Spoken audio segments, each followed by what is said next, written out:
Puji Tuhan, Shalom. Selamat malam Bapak Ibu Saudara. Jumpa lagi malam ini pada ibadah doa puasa. Sebelum kita naikkan pokok-pokok doa kita bersama, bersyukur malam ini kita bisa bertemu kembali untuk saling berbagi berkat, saling mendoakan. Sebelumnya kita akan dengar renungan. Saya akan sampaikan renungan malam ini. Mari kita berdoa terlebih dulu. Tuhan Yesus, Allah Bapa kami yang bertata di dalam kerajaan surga, kami bersyukur kalau malam hari ini Engkau memberi kami kesempatan waktu untuk bersekutu bersama jemaat-Mu GBDI Penil Pondok Maharta. Sebelum kami naikkan pokok-pokok doa kami, penyembahan kami kepada Engkau, Tuhan, kami mau dengar sebagian firman-Mu. Urapi hamba-Mu, Tuhan beracara di sepanjang ibadah malam hari ini. Kami sambut firman-Mu dalam nama Yesus. Amin. Puji Tuhan. Firman Allah malam ini saya berikan judul Sifat Manusia. Dan malam ini saya akan ambil dari kitab Bilangan. Karena di dalam kitab Bilangan itu ada mencakup banyak sifat manusia yang juga sama dengan apa yang terjadi kepada manusia yang hidup pada akhir zaman ini. Kenapa? Di dalam kitab Bilangan itu banyak menulis tentang kegagalan, kebodohan atau kurang bijak, kurang tepat dalam mengambil tindakan, dan juga menceritakan tentang bagaimana orang melakukan dosa. Nah, ada beberapa peristiwa yang dianggap sebagai kebodohan dalam kitab Bilangan ini, tapi saya mencatat ada satu yang boleh kita teladani, yaitu perkataan positif mempercayai Tuhan. Itu yang diperlukan oleh umat Tuhan sebetulnya pada akhir zaman ini. Baiklah, kita langsung saja membuka Alkitab di dalam kitab Bilangan pasal 11 ayat 13.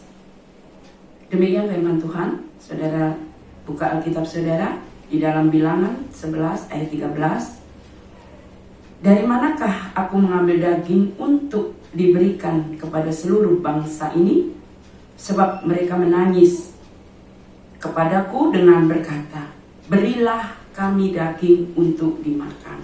Lalu ayat 14, aku seorang diri tidak dapat memikul tanggung jawab atas seluruh bangsa ini, sebab terlalu berat bagiku. Saudara, di dalam kitab Bilangan pasal 11 ini adalah menceritakan tentang bangsa Israel. Ketika dalam kepemimpinan Musa, dalam perjalanan menuju tanah perjanjian, bangsa ini telah banyak melihat kebaikan Tuhan, banyak mengalami pertolongan Tuhan, pemeliharaan Tuhan siang dan malam. Tiap detik mereka dipelihara, dijaga Tuhan. Tapi tetap saja mereka tidak tahu bersyukur kepada Tuhan. Ini golongan yang pertama, yaitu manusia yang tidak tahu bersyukur. Kenapa saya katakan umat Tuhan tidak tahu bersyukur? Saat itu Musa memimpin 600.000 orang. Kalau saudara baca di dalam Bilangan 11 ayatnya yang ke-21. Itu bukan orang yang sedikit. Dalam perjalanan melewati padang gurun, padang pasir, tandus, gersang, tetapi mereka terpelihara. Siang hari tidak kepanasan karena ada tiang awan, malam hari tidak kedinginan karena ada tiang api. Roh Allah yang selalu memimpin, melindungi. Bahkan mereka tidak pernah kelaparan. Walaupun mereka tidak bercocok tanam, tidak masak, tetapi dikirim mana dari surga. Roti dari surga langsung. Mereka bisa makan dengan kenyang. Dan itu mereka lihat. Mereka lihat dan mereka alami. Tapi satu kali mereka berkata, bosan makan mana tiap hari. Padahal kalau sekarang aja kita orang Indonesia kan makan nasi tiap hari nggak bosan. Kalau orang bule mungkin makannya gandum, roti. Mereka tiap hari makan roti yang nggak bosan.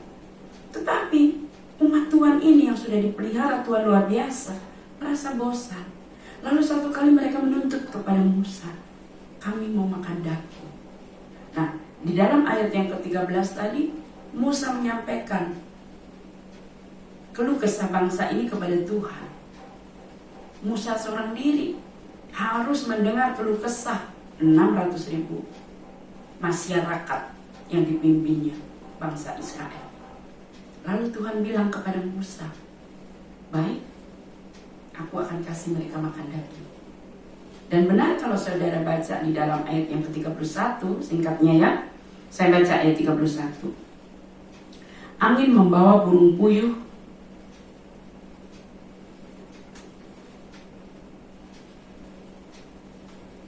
saya baca ayat 33 saja.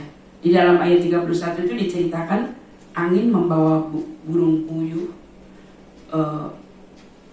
untuk membuat burung-burung itu berterbangan menuju kemah bangsa Israel. Ayat 33 saja ya. Selagi daging itu ada di mulut mereka sebelum dikunyah, maka bangkitlah murka Tuhan terhadap bangsa itu, dan Tuhan memukul bangsa itu dengan tulah yang sangat besar. Sebab itu dinamailah tempat itu Kibrot Ta'awa, karena di sanalah dikuburkan orang-orang yang bernafsu rakus. Nah, ceritanya ketika umat Tuhan minta daging, Tuhan kirim burung puyuh memenuhi sekeliling kemah mereka. Mereka menangkap burung-burung itu. Kalau orang pengen itu biasanya kan cuma nyicipin atau makan sehari cukup. Tuhan bilang di dalam ayatnya yang ke-20 itu, sebulan penuh kamu akan kukasih makan daging sepuasnya. Sebulan janji Tuhan. Kalau sudah baca ayat yang ke-20 dari Bilangan 11. Tapi baru hari pertama, ya, mereka sudah begitu rakus, saudara. Mereka tak tahu diri waktu makan itu. Kalau kita baca ayat 33 ini, daging itu masih di mulutnya, dia masukin lagi sampai muntah-muntah gitu.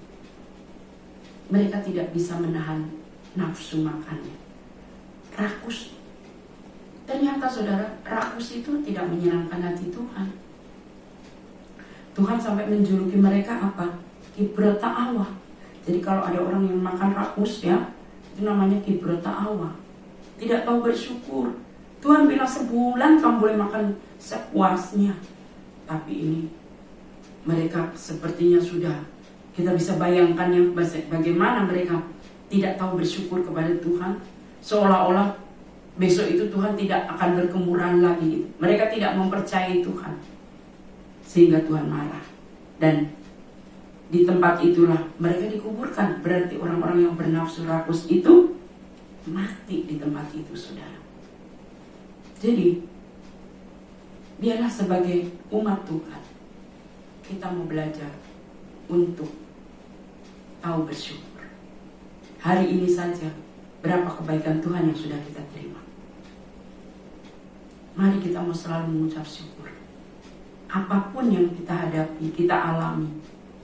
Terima kasih Tuhan buat pertolonganmu, buat berkat-Mu, buat makanan. Kalau kita sering saya katakan, kalau kita cuma mungkin makan dengan sayur, kita ingat di luar sana masih ada banyak orang nasi saja nggak punya. Ya, kalau kita bisa makan dengan lauk, walaupun itu tahu tempe, itu sehat, saudara. Banyak orang kaya, uangnya banyak, tapi nggak bisa makan tahu tempe karena dilarang oleh dokter. Nggak bisa makan daging, dilarang oleh dokter. Cuman makan nasi itu pun diukur 1-2 sendok. Nah, kalau saudara masih bisa makan tanpa diukur-ukur sampai hari ini, bersyukur. Ya, kita sebagai orang percaya itu bukan hidup untuk makan, tapi makan untuk bisa bertahan hidup. Sebab itu, mari, kalau hari Jumat kita belajar menyangkal diri, itu salah satunya adalah untuk menahan hawa nafsu daging kita tentang makan dan minum. Itu sifat orang pertama. Tentu kita nggak mau yang meneladani seperti ini. Kita belajarnya untuk apa? Menahan diri dengan berpuasa. Ya. Yang kedua, di dalam Bilangan pasal 13, saudara bisa baca sampai 14. Tetapi malam hari ini saya akan baca ayat 28. Di dalam ayat 28,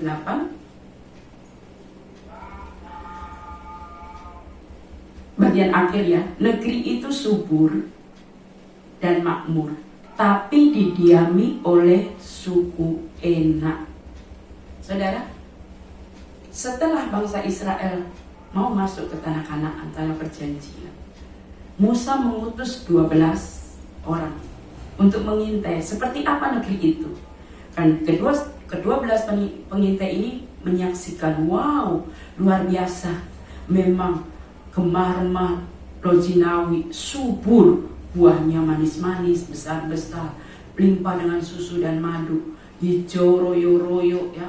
Bahkan mereka melihat orang membawa itu anggur satu tandan itu harus digandar oleh 4 orang. Betapa suburnya itu negeri, luar biasa. Jadi pantas kalau Tuhan ingin umatnya masuk ke tanah yang subur makmur itu. Nah, tetapi 10 pengintai, dia membawa laporan kepada Musa dan bangsa Israel apa? Betul, tanah itu subur makmur, tetapi didiami oleh suku Enak. Siapa suku Enak? Keturunan raksasa. Dan mereka menyebarkan gosip. Apa gosip yang mereka sebarkan? Mereka itu adalah pemakan manusia. Di dalam ayat 13 dari Bilangan 13, kita tidak dapat maju menyerang bangsa itu karena mereka lebih kuat daripada kita.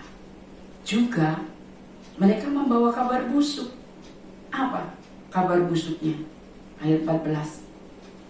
Mereka itu adalah didiami oleh raksasa yang adalah pemakan sesama. Mereka melemahkan umat Tuhan, melemahkan hati Musa. Padahal 10 pengintai ini sama-sama menyaksikan kebaikan Tuhan, pimpinan Tuhan, ketetapan Allah, janji Allah. Tapi mereka meragukan. Ya, mereka tidak percaya kalau negeri itu benar-benar diserahkan kepada umat Tuhan. Berapa kali kita mungkin berkata, kok begitu sih pengintai ini, 10 pengintai ini. Padahal kita pun kadang berlaku seperti itu, bukan? Kita kadang sudah berkali-kali mendengar janji Tuhan, ya, bahwa engkau akan diberkati. Tetapi ketika orang mungkin menghina kita, mungkin bilang, kamu seumur hidup kerja juga gak akan berhasil, kamu orang gagal. Itu terngiang-ngiang di hati. Lalu kita mulai berkata, oh iya, saya orang gagal. Padahal seharusnya kita mempercayai janji Tuhan. Kalau orang bilang kamu gagal, kita bisa berkata, oh aku adalah pemenang.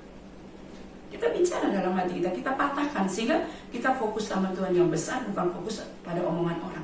Karena hidup kita tidak ditentukan oleh omongan orang, tapi oleh janji Tuhan. Mungkin orang bilang, kamu penyakitan. Kita patahkan dengan perkataan iman kita. Oleh bilur Yesus, aku sembuh. Ya. Jadi saudara, hidup kita ditentukan oleh firman.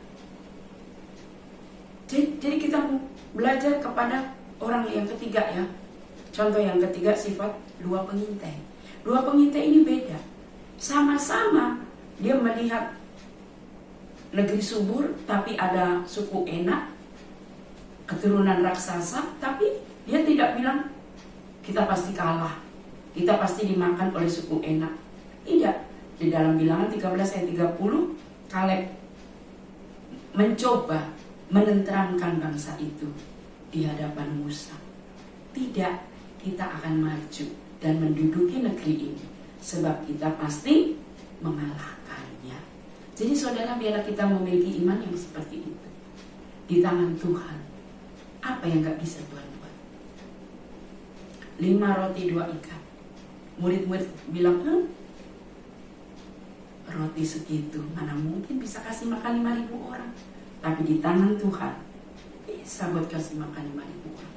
Berapa kali saya mengingat-ingatkan, tongkat mungkin kalau di tangan kita cuman untuk apa ya, untuk naik gunung atau mungkin untuk gepuk kecoa masuk rumah. Tapi di tangan Musa bisa membelah laut kosong. Jadi tergantung di tangan siapa. Hidup kita itu di tangan Tuhan. Yang menentukan hidup kita Tuhan. Tuhan berjanji untuk masa depan kita. Tuhan berjanji untuk kesehatan kita. Tuhan berjanji melindungi kita. Ya kita pegang saja janji Tuhan. Jangan malah kita membawa kabar buruk, kabar busuk seperti di dalam Bilangan 13, 10 pengintai itu membawa kabar busuk. Kita pasti kalah karena mereka lebih kuat dari kita, menggentarkan iman bangsanya sendiri. Tapi sebaliknya mari kita belajar seperti Kaleb, juga Yosua. Mereka menenteramkan hati bangsa ini dengan berkata bahwa kita pasti mengalahkan. Bersama Yesus kita pasti bisa, karena kita tidak melangkah sendiri. Nah, saya rindu malam ini kita menjadi tipe orang yang seperti ini, melangkah dengan iman. Ya, jangan melihat keadaan. Kalau saudara banyak ya contoh di Alkitab, lihatlah itu Yakub. Dia kerja di Laban, pamannya sendiri. Dia ditipu, dibodohin oleh Laban untuk mendapat untuk mendapat Rahel. Dia kerja 7 tahun tidak digaji. Mungkin pikir Laban biar dia seumur hidup jadi budaknya, enak kan, nggak usah gaji pembantu. Ternyata setelah 7 tahun ditipu, dapatnya Lea. Dia harus kerja bakti lagi 7 tahun. Secara logika nggak bakal jadi orang sukses nih, jadi budak terus, ya, kerja bakti terus. Lalu setelah 2 anaknya Rahel dan Lea didapat oleh Yakub, Yakub masih suruh kerja, tapi upahnya diubah-ubah. Artinya nggak konsisten, suka-suka Laban dia mau ngasih upah berapa. Mungkin Laban pikir selamanya Yakub akan jadi pesuruhnya, memperkaya Laban, tidak bakalan Yakub sukses. Tapi Yakub pegang janji Tuhan waktu dia mimpi, ya, waktu dia tidur, dia mimpi malaikat naik turun, lalu Tuhan memberkati Yakub. Ya. Walaupun Yakub itu pelarian, tapi di tangan Tuhan ternyata dia bisa memboyong kedua Lea dan Rahel bersama anak-anaknya kembali bertemu dengan Iska dan Esau. Mereka, Alkitab mencatat, membawa banyak ternak, persembahan yang tadinya akan diberikan kepada Esau. Jadi saudara, hidup kita ditentukan oleh Tuhan, bukan oleh kata orang, bukan oleh manusia. Sekalipun itu yang mengatakan mungkin guru otoritasnya lebih tinggi, menghina mungkin, oh kamu gak bakal sukses, oh kamu orang gagal. Kita patahkan dengan janji Tuhan. Kita belajar seperti Yosua dan Kaleb. Itu yang ketiga. Yang keempat, tipe manusia seperti apa? Miriam dan Harun. Ini semua pernah ya saya sampaikan, cuma ini saya ringkas saja. Itu di dalam Bilangan 12 ayat yang pertama. Miriam serta Harun mengatai Musa berkenaan dengan perempuan Kus yang diambilnya. Ayat 2. Kata mereka, sungguhkah Tuhan berfirman dengan perantaraan Musa saja? Bukankah dengan perantaraan kita juga? Ia berpikir. Nah, ini tipe orang yang apa? Menginginkan jabatan orang lain. Jadi dia melegalkan segala cara untuk menyalahkan Musa. Dicari-cari cara, Musa nggak ada kesalahan. Akhirnya dapat, yaitu dia menikah dengan wanita Kus. Padahal Tuhan tidak pernah melarang untuk kita Musa menikah dengan Kus. Buktinya Tuhan membela Musa. Waktu 2 orang ini, emangnya hanya Musa saja yang bisa mimpin umat Tuhan? Bukankah Miriam dan Harun juga bisa? Padahal ini 3 bersaudara, kakak adik, saling bersaing berebut kekuasaan. Dan apa yang terjadi? Tuhan menghukum Miriam, bukan? Seluruh tubuhnya penuh kusta. Kalau orang kena kusta, itu artinya apa? Udah putus harapan, karena pasti mati. Tapi Harun sebagai saudara, dia memohon kepada Musa, tolong minta ampun sama Tuhan, kami bersalah. Dan akhirnya Musa berdoa kepada Tuhan. Miriam hanya kena kusta 7 hari. Dia dikucilkan 7 hari, tapi itu cukup membuat dia malu. Seluruh negeri tahu dia sakit kusta, dikucilkan, najis. Setelah itu Miriam kembali pulih kulitnya seperti sedia kala. Miriam dihukum Tuhan karena apa? Dia menginginkan jabatan. Ya, dia memberontak kepada hamba Tuhan yaitu Musa. Walaupun Miriam juga hamba Tuhan, tapi dia tidak mengakui kepemimpinan Musa. Dia berpikir Musa nggak layak menghakimi seorang hamba Tuhan, seorang abdi Allah. Padahal Miriam juga abdi Allah, dia juga nabi, Harun juga. Nah, walaupun sesama pelayan Tuhan, kita nggak boleh saling menghakimi. Kenapa? Karena yang punya urusan itu Tuhan, bukan kita. Buktinya Tuhan mau pakai Musa, dan buktinya yang memohonkan ampun Miriam juga Musa. Tuhan dengar doa Musa. Itu artinya memang Tuhan pakai Musa untuk memimpin bangsa Israel. Itu yang keempat. Yang kelima, di dalam Bilangan pasal 22 sampai 24 itu cerita tentang Bileam. Bileam itu seorang nabi. Dia biasa bernubuat untuk mendoakan bangsa Israel. Bangsa Israel itu bangsa yang waktu itu Tuhan memerintahkan Bileam untuk memberkati umat Tuhan bangsa Israel. Tetapi karena seorang raja namanya Raja Balak membayar Bileam dengan uang supaya dia nggak usah memberkati Israel, kutuklah Israel. Gitu. Kita baca Bilangan 22 ayat 12. Tapi malam hari Tuhan berfirman, jangan kutuk bangsa itu, sebab mereka diberkati Tuhan. Sebenarnya Tuhan sudah mengingatkan Bileam. Tuhan tahu Bileam disuap oleh Raja Balak untuk mengutuk umat Tuhan. Bangsa Israel itu sekali lagi adalah umat Tuhan ya. Tapi Tuhan ingatkan, jangan pergi. Kamu harus memberkati umat Tuhan. Gara-gara Balak memberi uang, kalau sudah baca ayat 17 dari Bilangan 22, Balak memberi uang kepada Bileam, dan walau Balak akhirnya tetap mengutuk Israel, akhirnya Tuhan membela Israel. Tuhan memakai keledai untuk berbicara. Keledai itu tiba-tiba ngomong. Apa kata keledai itu ayat 28? Apakah yang kulakukan kepadamu sampai engkau memukul aku 3 kali? Jadi keledainya itu gak mau berangkat untuk mengutuk umat Tuhan. Dia berhenti, digebuk sampai 3 kali. Nah, baru keledai itu tiba-tiba ngomong. Nah, itu aja seharusnya kan cukup untuk menegur Bileam. Ada nggak binatang bisa ngomong? Nggak ada kan? Tapi keledai itu tiba-tiba bilang, apakah yang kulakukan kepadamu sampai engkau memukul aku 3 kali? Keledai ini merasa kemana-mana. Dia bawa Bileam naik di punggungnya.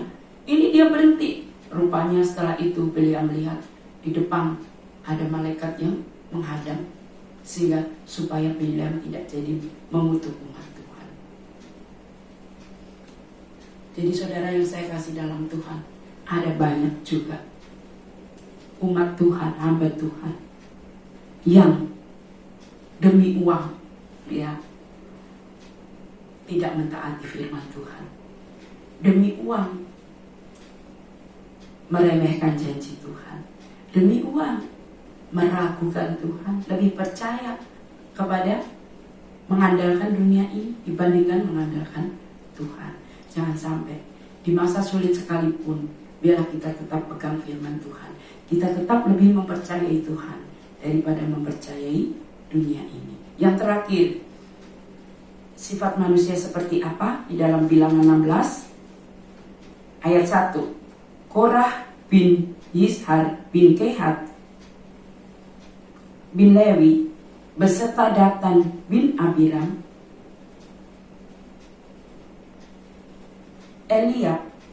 dan On bin Pelek, ketiganya orang Ruben, mengajak orang-orang untuk memberontak melawan Musa beserta 250 orang Israel, pemimpin-pemimpin umat itu, yakni orang-orang yang dipilih oleh rapat, semuanya orang-orang yang kenamaan. Saudara, bayangkan, Korah, Datan, Abiram itu pemimpin umat, dan biasanya pemimpin umat itu punya pengikut. Di sini diceritakan mereka punya 250 orang pengikut, yang mungkin pelayan-pelayan yang setia. Karena pemimpin umat, berarti 250 ini bukan sekedar umat, orang kepercayaan. Mereka bersatu untuk melawan Musa.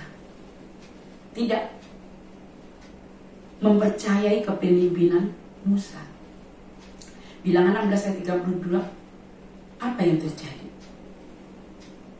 Bumi membuka mulutnya dan menelan mereka dan seisi rumahnya dan dengan semua orang yang ada pada Korah dan dengan segala harta mereka. Bahkan di dalam ayat 33 dikatakan mereka turun hidup-hidup ke dunia orang mati. Bumi menelan mereka hidup-hidup.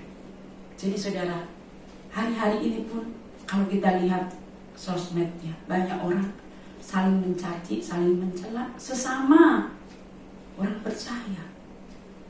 Jangan sampai hal itu terjadi dalam hidup kita. Saudara, karena apa? Contohnya Korah, Datan dan Abiram. Mereka sesama pelayan Tuhan juga, pemimpin umat, memberontak kepada Musa. Dan apa yang terjadi? Tuhan menghukum orang yang memberontak kepada nabinya, umatnya, kepada orang yang dipilih Tuhan untuk memimpin umat Tuhan. Akhirnya apa? Mereka turun ke dunia orang mati. Jadi Korah, Datan, Abiram, istri dan anak-anak mereka, keluarga mereka semua, harta benda, rumah, bahkan 250 peserta pengikutnya itu tiba-tiba ditelan bumi. Bumi terbuka, mereka masuk, lalu bumi tertutup lagi. Bukankah itu sesuatu yang mengerikan? Sebab itu saudara, malam hari ini lewat firman Allah ini, biarlah kita mau belajar menjadi orang yang mempercayai janji Tuhan, mempercayai firman-Nya. Kita jangan menjadi orang yang memberontak kepada Tuhan dengan kan biasanya ini kalau kita lihat ini mereka sebetulnya memberontak kepada Tuhan, tapi yang kena sasaran Musa. Contohnya mereka bosan makan mana, lalu yang kelihatan Musa kan sebagai abdi Allah, pemimpin umat yang disalahkan, itu mencari-cari alasan untuk menyalahkan Tuhan, untuk tidak bersyukur kepada Tuhan, dan Tuhan tidak senang. Bukan berkat yang mereka terima, tetapi sebaliknya mereka mati, mereka dikubur di Kibrota Awa, mereka ditelan hidup-hidup. Bahkan Nabi, kedudukan Nabi Miriam tidak luput dari hukuman Tuhan, mereka kena kusta. Sebab itu biarlah di masa sulit seperti ini kita tetap mempercayai janji Tuhan. Kita belajar memiliki sikap seperti Yosua dan Kaleb, bahwa hidup kita tidak ditentukan oleh manusia, keadaan, situasi dunia ini, tapi ditentukan oleh Tuhan. Puji Tuhan, biar lewat pelajaran Alkitab dari kitab Bilangan malam hari ini, itu boleh membuka hati kita untuk kita tetap menjadi umat Tuhan yang menyenangkan hati Tuhan, tidak memberontak kepada Tuhan dengan berbagai cara apapun. Pemberontakan kepada Tuhan itu adalah dosa, dan kita tidak mungkin akan diberkati, tapi sebaliknya binasa seperti Korah, Datan, dan Abiram. Mari kita berdoa saudara. Apapun yang menjadi pokok doa saudara malam ini, percayalah, katakan seperti Yosua dan Kaleb, kita pasti bisa, Tuhan pasti tolong. Hidup kita tidak ditentukan oleh perkataan manusia, tidak ditentukan oleh situasi, tetapi ditentukan oleh firman Tuhan. Kalau orang berkata, kau penyakitan, katakan, biru Yesus sudah menyembuhkanku. Kau orang gagal, katakan, segala perkara dapat kutanggung dalam Dia yang beri kekuatan kepadaku. Ku menjadi kepala, bukan ekor. Kalau orang mengatakan sesuatu yang meremehkan dan menghina, mengecilkan. Katakan bahwa Allah kita dahsyat, Dia luar biasa, Dia yang mengangkat kita. Puji Tuhan, mari kita berdoa.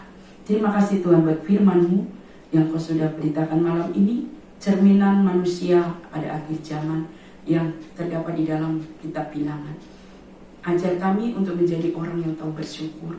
Ajar kami untuk menjadi orang yang selalu berpikir positif, optimis, memandang Tuhan, berpegang pada janji Tuhan seperti Yosua dan Kaleb.